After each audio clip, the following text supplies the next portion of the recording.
75 का प्यारा उत्सव।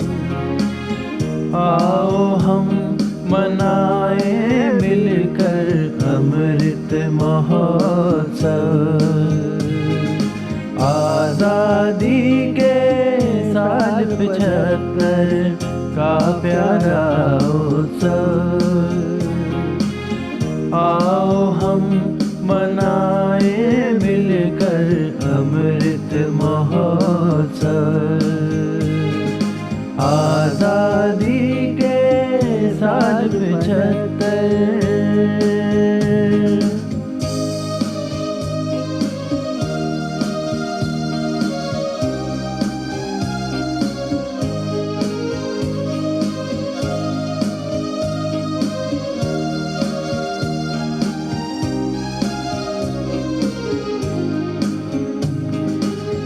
ज्ञान गुणों को धारण करके जीवन सुखद बनाए। कलाकार अपनी कला में दिव्यता को लाए। ज्ञान गुणों को धारण करके जीवन सुखद बनाए। कलाकार अपनी कला में दिव्यता को लाए। सुख शांति अनुभव कराए खुद करके अनुभव। आओ हम मनाए मिलकर अमृत महोत्सव। आजादी के साल 75।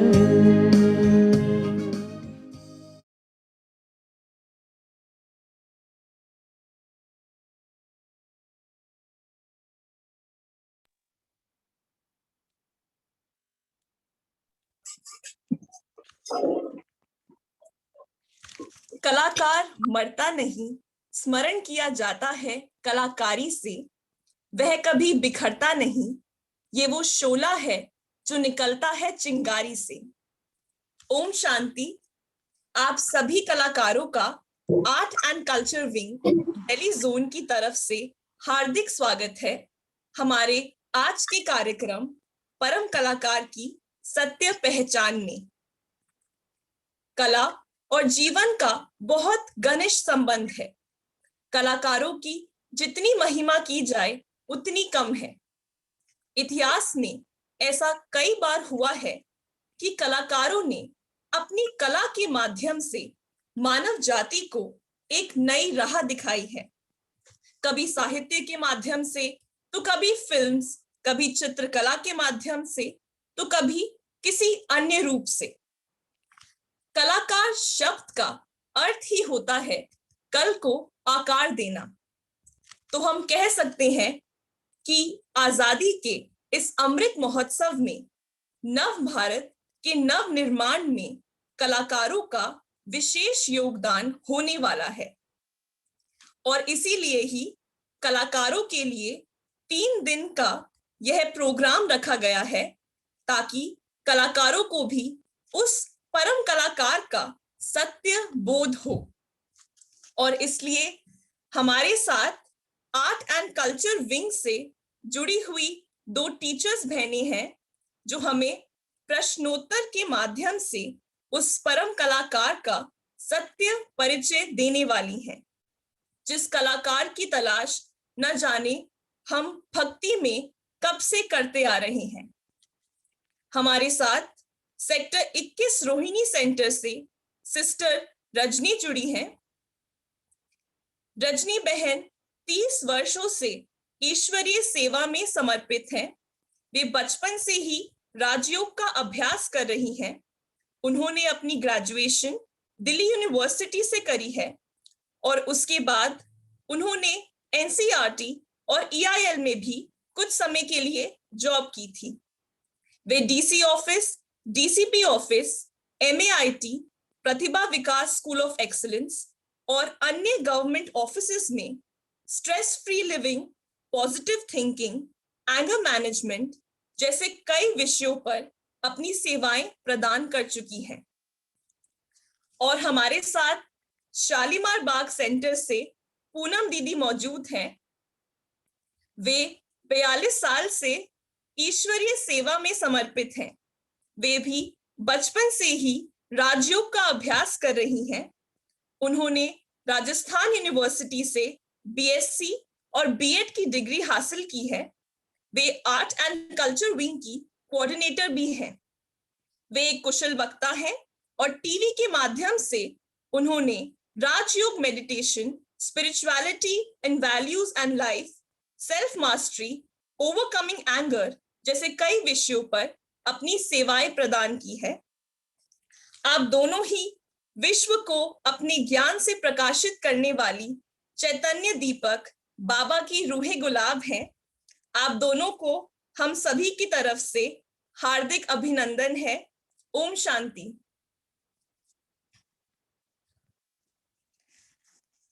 मेरा पहला प्रश्न रजनी दीदी से है। ओम शांति रजनी दीदी। ओम शांति। I am audible? जी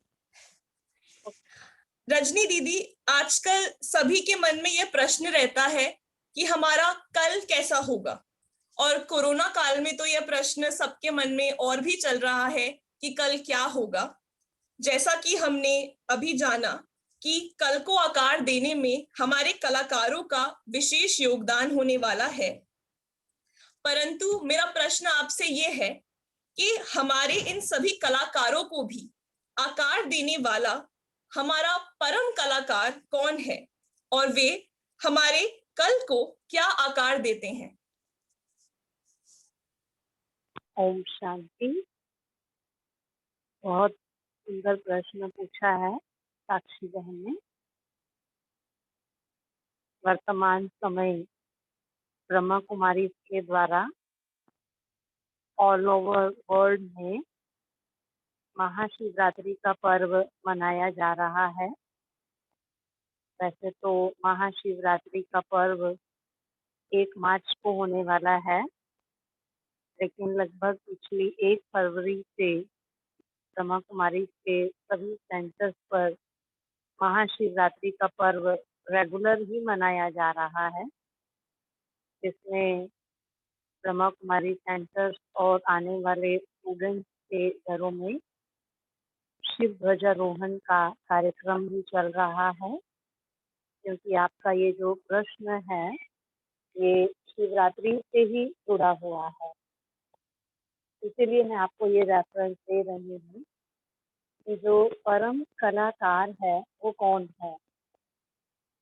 किसी भी कलाकृति को देख करके, चित्र को देख करके, मूर्ति को देख करके हमारे मन में उस कलाकार का परिचय जानने का जरूर हम इच्छुक होते हैं। हम सोचते हैं कि कलाकृति किसने बनाई है।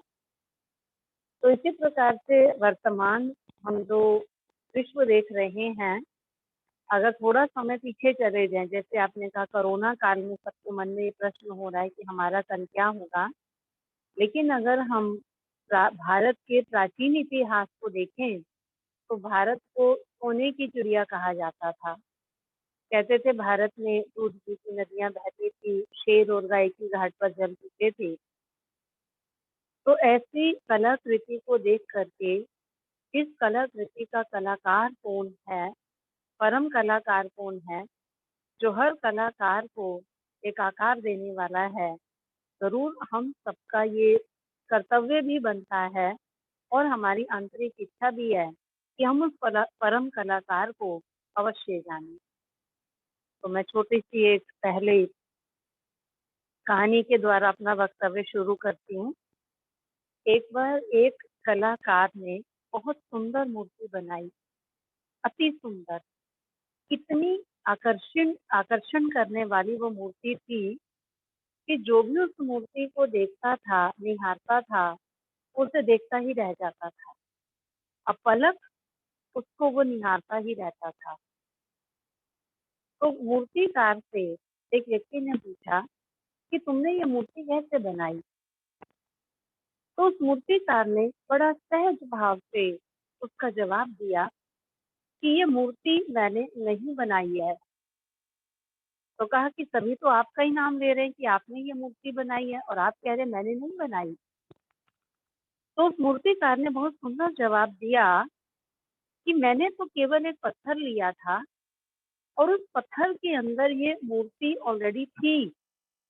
मैंने मूर्ति के आसपास जो एक्स्ट्रा पत्थर था केवल उसे रिमूव किया है और एक्स्ट्रा पत्थर रिमूव करने से वो मूर्ति स्वतः ही अपनी ओरिजिनल फॉर्म में आ गई है। तो जो परम कलाकार है, परम पिता, उसका भी यही परम कर्तव्य है, क्योंकि आज जो मनुष्य आत्माएं हैं वो सभी मनुष्य आत्माएं अपने गुण को, अपने धर्म को, अपने स्वरूप को भूल रही हैं। तो सर्वप्रथम हम उस परम कलाकार का परिचय जानते हैं कि वो कौन है। तो जब भी हम किसी कलाकार के बारे में जानने के इच्छुक होते हैं तो हमारा पहला प्रश्न ये होता है कि उसका नाम क्या है। दूसरा प्रश्न ये होता है कि वो कहाँ रहता है, उसका एड्रेस क्या है। तीसरा प्रश्न ये होता है कि उसका रूप क्या है, वो दिखने में कैसा दिखाई देता है, उसकी पर्सनालिटी कैसी है।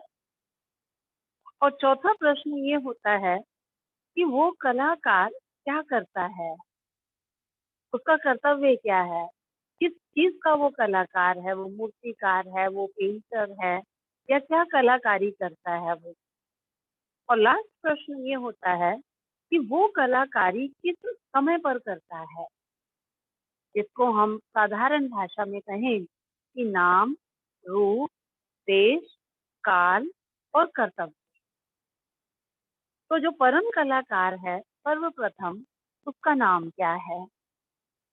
तो परम कलाकार का जो नाम है, जिसे हम सभी धर्म के लोग मानते हैं और हिंदू धर्म के लोग विशेषतः हर मंदिर के अंदर शिवलिंग रखते हैं। आप देखेंगे चाहे कृष्ण मंदिर हो, चाहे राम मंदिर हो, चाहे दुर्गा मंदिर हो, कोई भी मंदिर हो, हर मंदिर के अंदर शिवलिंग की प्रतिमा आपको अनिवार्य रूप से मिलती ही है। तो पहला उसका जो नाम है वो शिव है। दूसरा उसका रूप क्या है। तो कहा जाता है कि जैसा बच्चा होता है वैसे ही माता पिता होते हैं, या जैसे माता पिता होते हैं वैसा ही बच्चा होता है।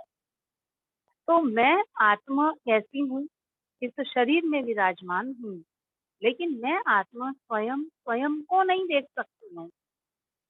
तो जो मेरा पिता होगा वो भी कैसा होगा, क्योंकि जैसा बच्चा वैसे ही माता पिता होते हैं, है ना। अभी हम सभी बैठे हैं और अचानक जिस रूम में हम हैं उस रूम के अंदर कोई छोटा सा मोर का बच्चा प्रवेश करे तो हम देखते ही क्या कहेंगे, अरे ये मोर का बच्चा हमारे रूम में कैसे आ गया।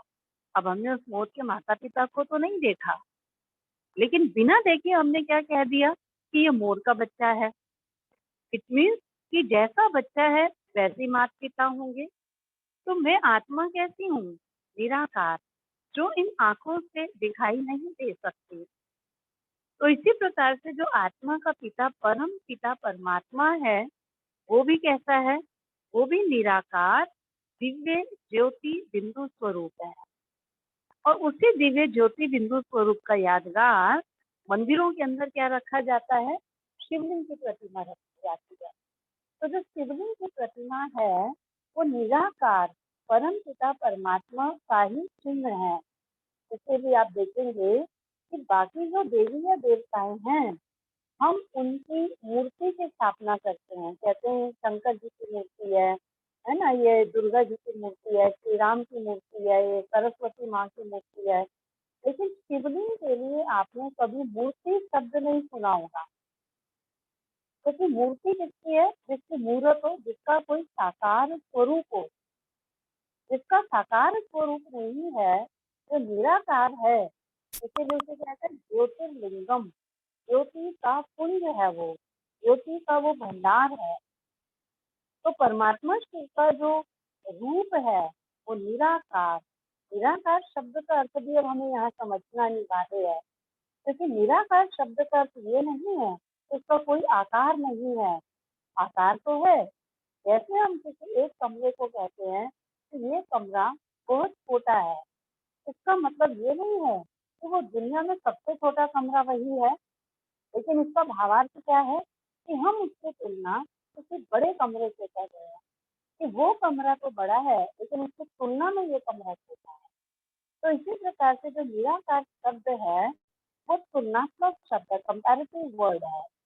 परमात्मा का साकार मनुष्य आत्माओं से कंपैरिजन किया गया है कि जिस प्रकार से हमारे पास साकारी शरीर है, पंच तत्वों से बनी हुई देह है, इस प्रकार से परमात्मा के पास पंच तत्वों से बनी हुई देह नहीं है। वो सदैव आत्मिक रूप में रहता है, इसीलिए उसे कहा परम आत्मा। तो जैसी आत्मा है ऐसा ही उसका पिता परम आत्मा है। तीसरी बात कि परमात्मा के गुण क्या है? पहला उनका नाम, दूसरा उनका रूप और तीसरा उनके गुण। जो कलाकार होता है, हम उस कलाकार के गुण भी देखते हैं ना, उसमें नम्रता भाव है या निर्माणता का भाव है, निरहंकारिता का भाव है। ऐसे ही जो परम कलाकार परम पिता परमात्मा क्यों है, उनके गुणों का हम क्या गायन करते हैं कि परमात्मा सुख के सागर हैं, शांति के सागर हैं, दया के सागर हैं, प्रेम के सागर हैं, आनंद के सागर हैं, ज्ञान के सागर हैं, दुख हरता सुख करता है, पतितों को पावन बनाने वाले हैं, नर को श्री नारायण और नारी को श्री लक्ष्मी बनाने वाले हैं, है ना। ये सब हम परमात्मा के गुणों का वर्णन करते हैं। और चौथी बात कि परमात्मा रहते कहाँ पर है ना, क्योंकि आप देखेंगे कलाकार, कोई भी कलाकार कलाकृति बनाता है तो उसका रेजिडेंस भी जरूर होता है। और उसमें भी कई बार हम दो तरह के, जब बायोडाटा किसी का लेते हैं, रिज्यूम लेते हैं, तो उसमें दो तरह के हम उसमें रेजिडेंस लेते हैं। कई बार आते हैं कि आपका टेम्परेरी रेजिडेंशियल एड्रेस क्या है और परमानेंट रेजिडेंशियल एड्रेस क्या है। तो परमात्मा का जो परमानेंट रेजिडेंशियल एड्रेस है, बहुत सिंपल आम भाषा में आप देखेंगे, जब भी कोई बात होती है तो हम परमात्मा को क्या कहते हैं?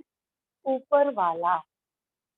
हाँ? हर धर्म के अंदर हर धर्मात्मा ने, धर्म पिता ने उंगली कहाँ की ओर किया है? ऊपर की ओर किया है कि परमात्मा कहाँ निवास करता है। गॉड इज वन कहा, अल्लाह एक है, तो भी परमात्मा के लिए कहता है वो उंगली ऊपर की ओर करता है ना। और हम आम भाषा में भी करते हैं कि कोई भी व्यक्ति अगर किसी भी प्रकार का अन्याय की कोई बात करता है, अधर्म की कोई बात करता है, इलीगल कोई बात हो जाती है, तो हम क्या कहते हैं? ऊपर वाला सबका न्याय करेगा, है ना। एक दिन सबको कहाँ जाना है? एक दिन सबको ऊपर जाकर के अपना हिसाब देना है ना। ऊपर वाले के घर में देर है, अंधेर नहीं है ना। प्रेयर करते हैं तो भी अल्लाह अकबर करते हैं तो नजर कहाँ जाती है? ऊपर की ओर जाती है। हे भगवान कहते हैं तो भी नजर ऊपर की ओर ही जाती है। ठीक है। तो परमात्मा को हम अपनी आम भाषा में भी ऊपर वाला कहते हैं। और हम आरती भी जब गाते हैं तो आरती में भी क्या गाते हैं? पार ब्रह्म परमेश्वर तुम सबके स्वामी। ये परमात्मा कौन है? पार ब्रह्म का रहने वाला वो परमेश्वर है, ब्रह्मलोक का रहने वाला वो परमेश्वर है। जैसे गीता में भी भगवान ने कहा कि मेरा निवास स्थान सूर्य चांद तारा गण से भी पार, मैं ब्रह्मलोक निवास। तो तीन लोक है। सबसे पहला साकार मनुष्य लोक, जिसमें हम मनुष्य आत्मा बैठी हुई है। इससे ऊपर एक और लोक है जिसे पवित्रों की दुनिया या सूक्ष्म वतन कहते हैं। और उससे भी ऊपर, सबसे ऊपर है परम धाम। सॉरी,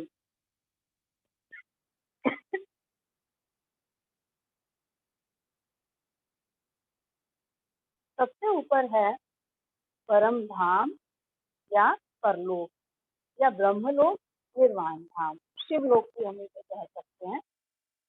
अनेक नाम है उस लोक के। हर धर्म की आत्मा में, सॉरी,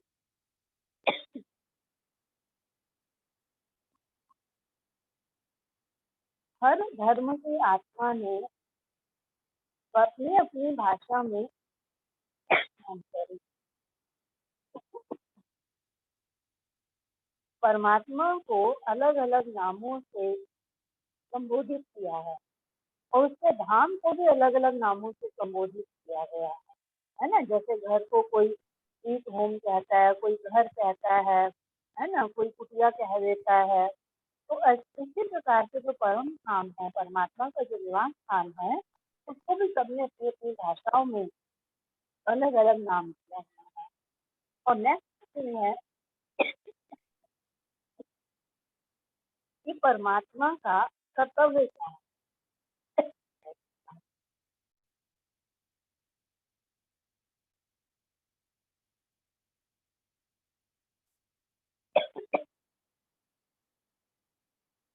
तो भी साक्षी बहन ने कहा कि उसकी जो कलक रीति है, वो कलक रीति क्या है, परमात्मा जो परम कलाकार है, उस परम कलाकार की एक सबसे सुंदर कलाकृति है। जैसे आप देखेंगे कि कोई भी कलाकार जब कलाकारी करता है, कोई कलाकृति बनाता है, तो उसमें वो अलग अलग रंगों को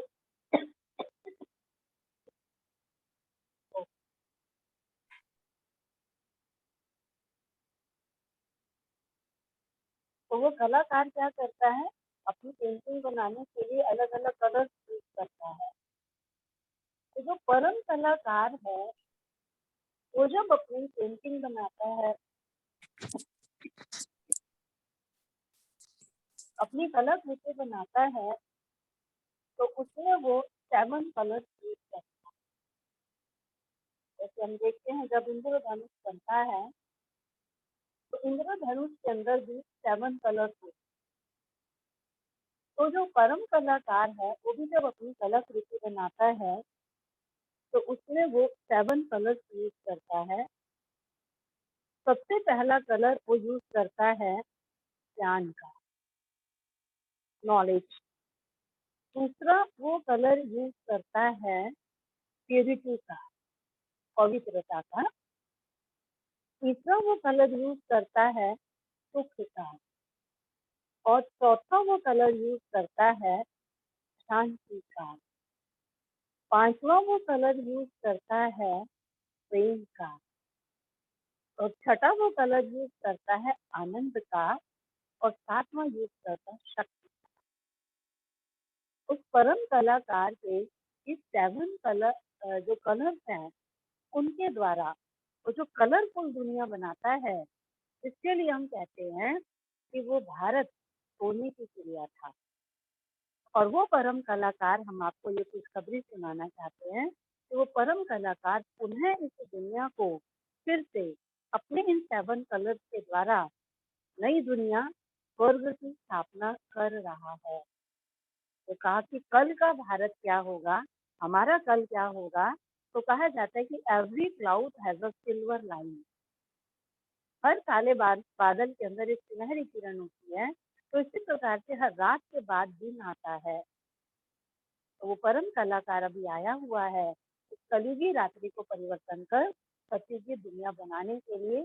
यही उसका परम कर्तव्य है। और इसी के साथ मैं अपनी वाणी को विराम देती हूँ। ओम शांति।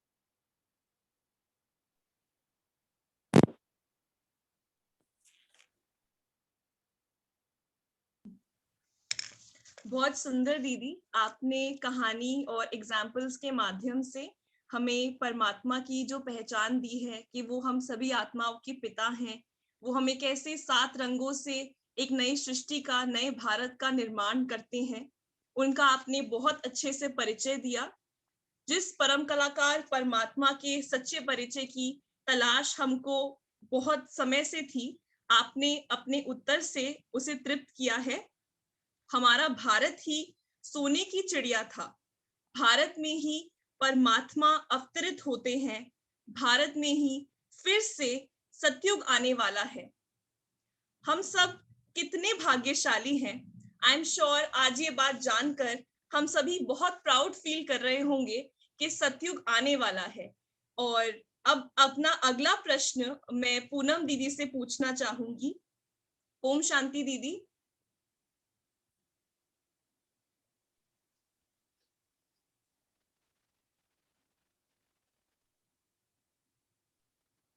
ओम शांति। आवाज आ रही?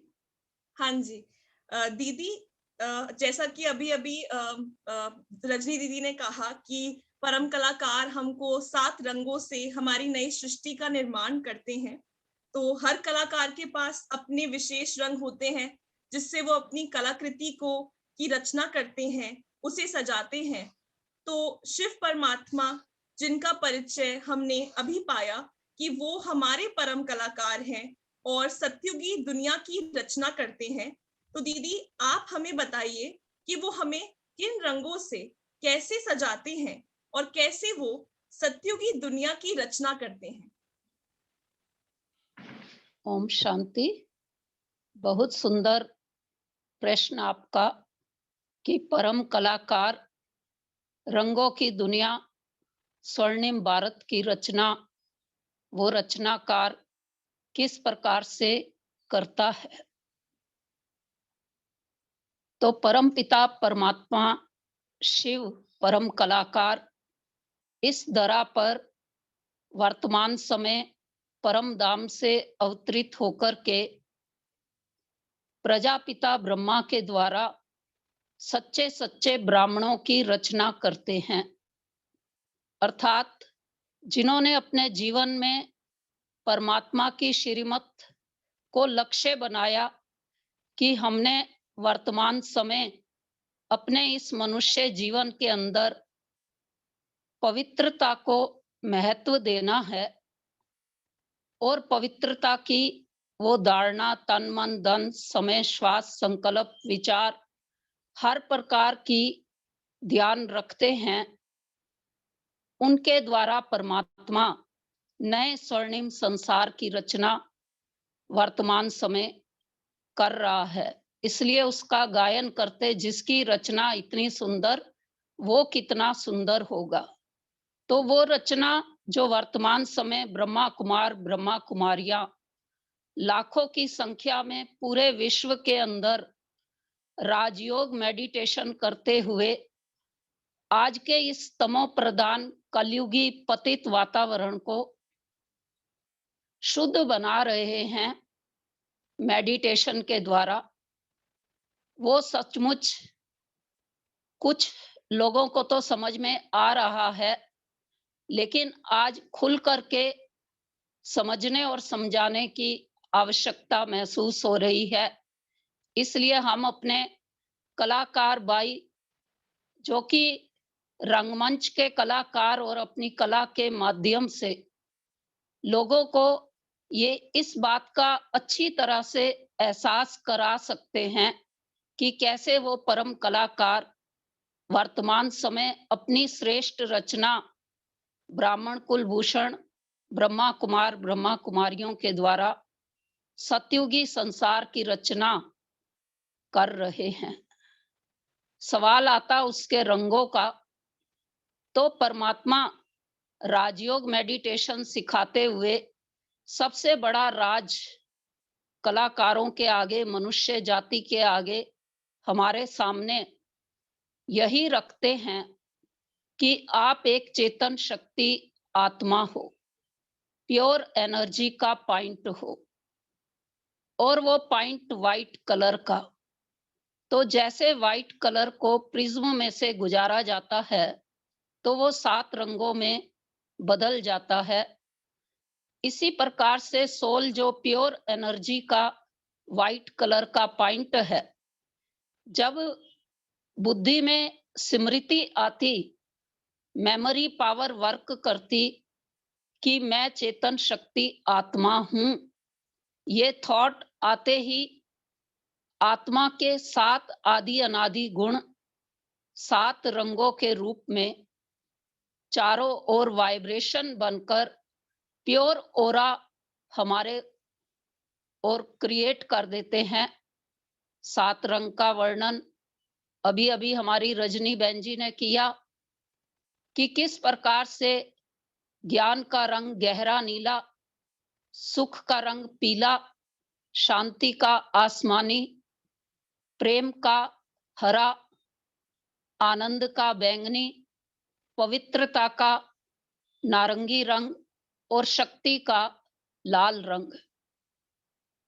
तो इस प्रकार के प्योर वाइब्रेशन जो सोल से आदि अनादि गुणों के निकलते हैं, तो सर्वप्रथम तो वो कलाकार जो इस प्रकार के मेडिटेशन की प्रैक्टिस करता है, वो स्वयं को ही सुरक्षित कर लेता है प्योर ऑरा से अपने आप को।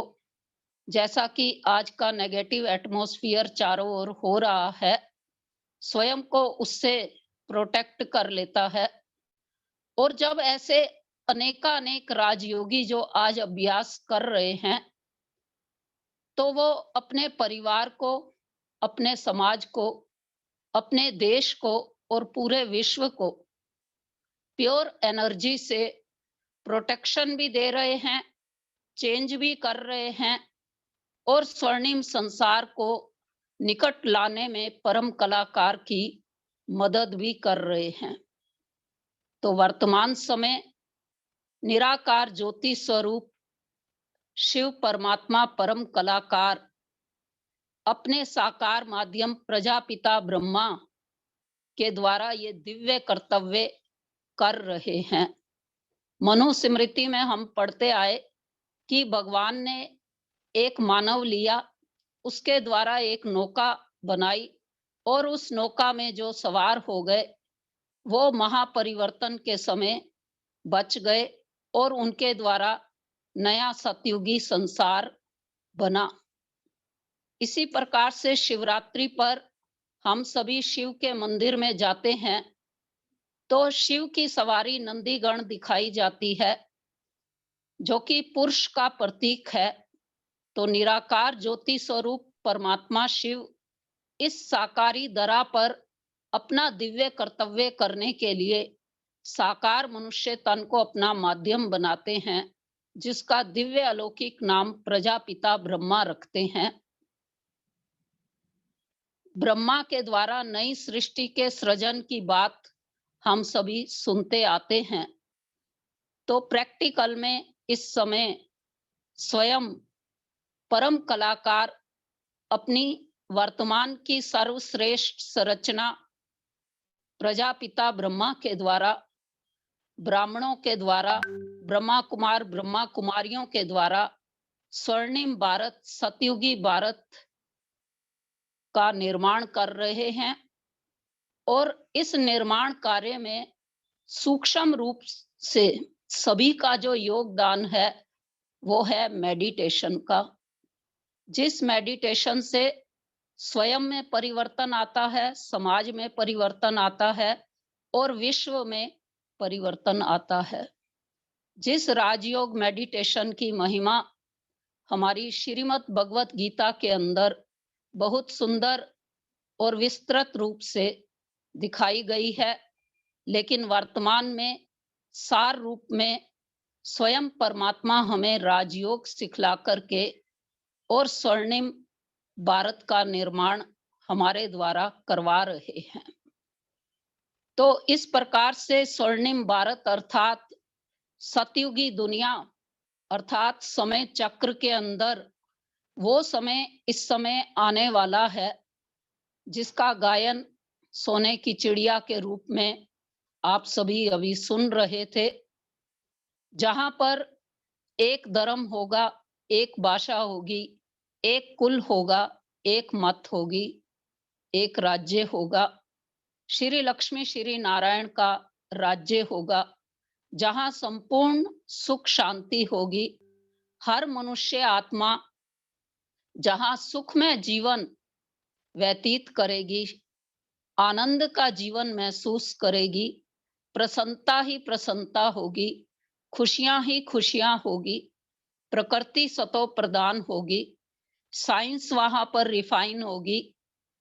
और आज जो हम वर्तमान समय इतनी पॉपुलेशन देख रहे हैं, लेकिन वहां बहुत थोड़े से ही मनुष्य आत्माएं जो देव आत्माएं कहलाएंगे, दिव्य गुणों से संपन्न देव मानव जहां पर होगा, वो दुनिया जहां पर शेर और बकरी एक घाट पर पानी पीते थे, जहां के मकान सोने चांदी के होंगे जो महल कहलाएंगे, और जहां संपूर्ण स्वस्थ व्यक्ति का जीवन होगा, संपूर्ण रूप से समृद्धशाली मनुष्य होगा। कोई रोग शोक, कोई थकावट, कोई परेशानी, कोई टेंशन जो आज हम देख रहे हैं, ऐसा वहां कुछ भी नहीं होगा। बड़ी सुंदर वो स्वर्णिम भारत की दुनिया जो कि शीघ्र आने वाली है, जिसको लाने का ही हम सभी प्रयास कर रहे हैं।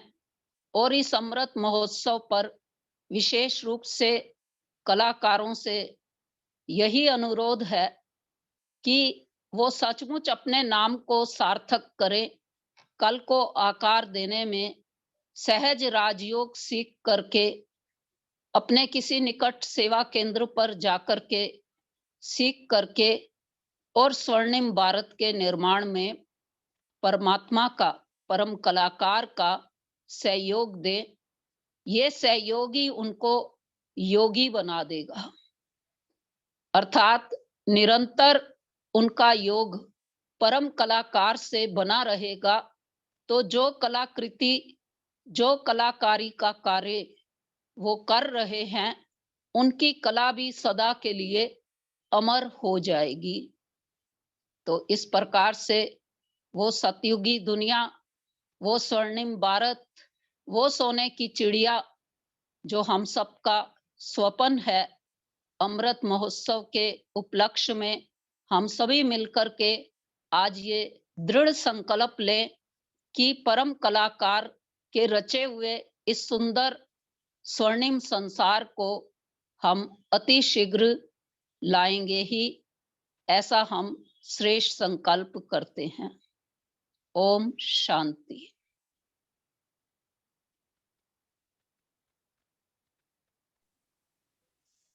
ओम शांति दीदी, बहुत ही सुंदर तरीके से आपने हमें आत्मा के गुणों से परिचित किया और बहुत अच्छे से समझाया कि परमात्मा कैसे नई सत्युगी सृष्टि की रचना करते हैं और कैसे राजयोग सीखकर, राजयोग मेडिटेशन के माध्यम से हम उनसे जुड़ सकते हैं और हम में ये जोश भरा कि हम जल्द से जल्द उस प्यारी सुंदर सी सत्युगी सृष्टि को वापस लेकर आए। मैं जानती हूं कि हम सभी के मन में और भी बहुत से प्रश्न होंगे, तो कल हम सब फिर से इसी टाइम पर मिलेंगे कुछ नए प्रश्नों के साथ, ताकि हम उस परम कलाकार के बारे में और भी गहराई से जान सके। मैं हमारे साथ मौजूद रजनी दीदी और पूनम दीदी का दिल से शुक्रिया करती हूँ कि उन्होंने हमारे लिए समय निकाला और बड़े प्यार से हमें परमात्मा का सत्य ज्ञान दिया। शुक्रिया दीदी, आप दोनों का बहुत बहुत शुक्रिया। और अंत में मैं हमारे कलाकारों के लिए 4 लाइनें सुनाना चाहूंगी। सोने की चिड़िया था भारत हमारा, बनानी फिर से वही पहचान है।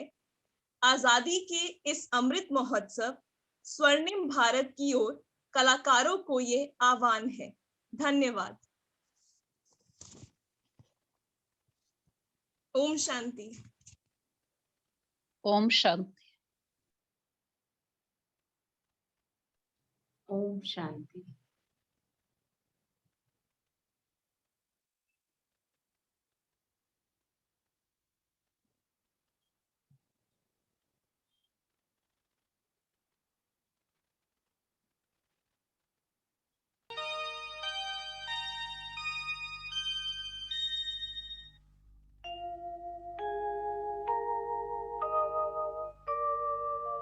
राजा सत्यवाना पहुँचे शिव बाबा के मधुबन में, हुआ हार्दिक स्वागत उनका पांडव भवन के प्रांगण में।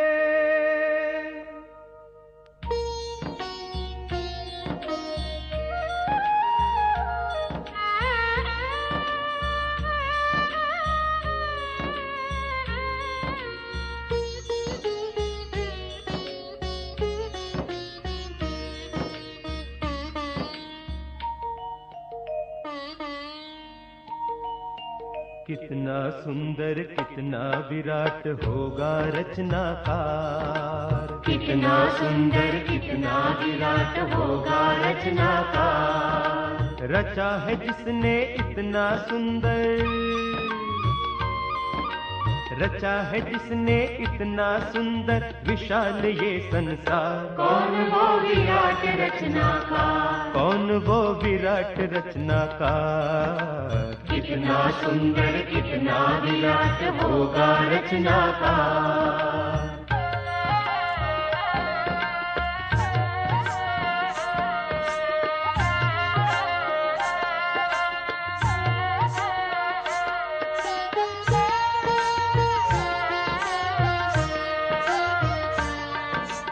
आँख बिना जो सब कुछ देखे,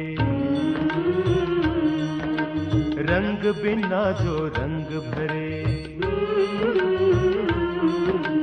आँख बिना जो सब कुछ देखे, रंग बिना जो रंग भरे। वैसी अद्भुत प्रभु शक्ति का वर्णन कैसे कोई करे। निराकार वो चित्रकार है, निराकार वो चित्रकार है, सबका सर्जनहार। कौन वो विराट रचनाकार, कौन वो विराट रचनाकार। कितना सुंदर कितना विराट होगा रचनाकार।